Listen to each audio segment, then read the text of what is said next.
We've been of the view for a long time that the NDIS is failing our people with disability, and we've been anxious to see the scheme change, frankly, to better meet the needs of our community members with disability.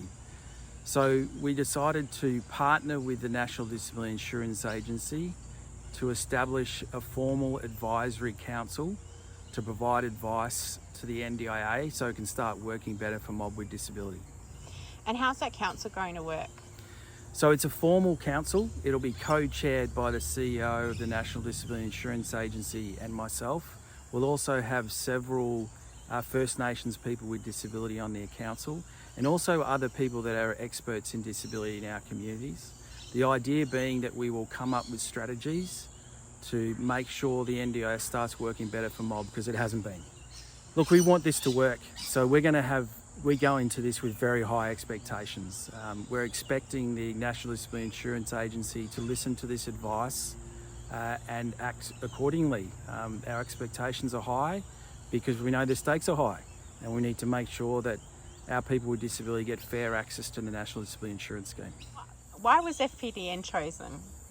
Well, we are the national peak organisation representing First Nations people with disability and their families.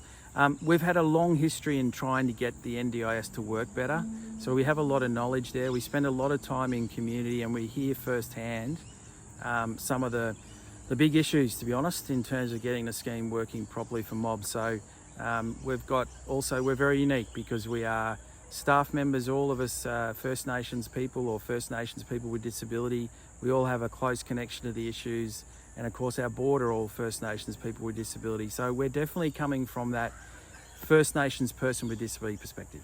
And the fact that it's being co-chaired between the NDIA and the First Peoples Disability Network, I think demonstrates a commitment on the part of the National Disability Insurance Agency to approach this in the appropriate way. But we have high expectations, and we're expecting things that will look different so we can get the scheme working for mob.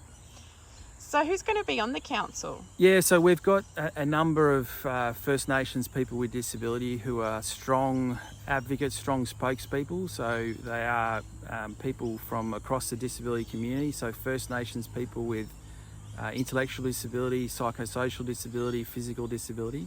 And then we also have some service providers that do have experience in providing support to community, particularly in regional remote Australia.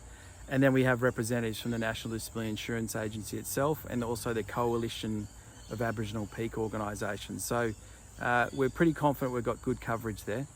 Look, I think that the life of the Advisory Council will be at least a couple of years, I would anticipate, because we need to get things right and we need to make sure that we're all on the same page. And I think it's worthwhile investing that time. But we're really keen to hear from mob. If you want to have your say, please get in touch with us. We really want to hear from you about the things that haven't been working, but more than that, we want to hear about ideas about how we can get this scheme working better for mob.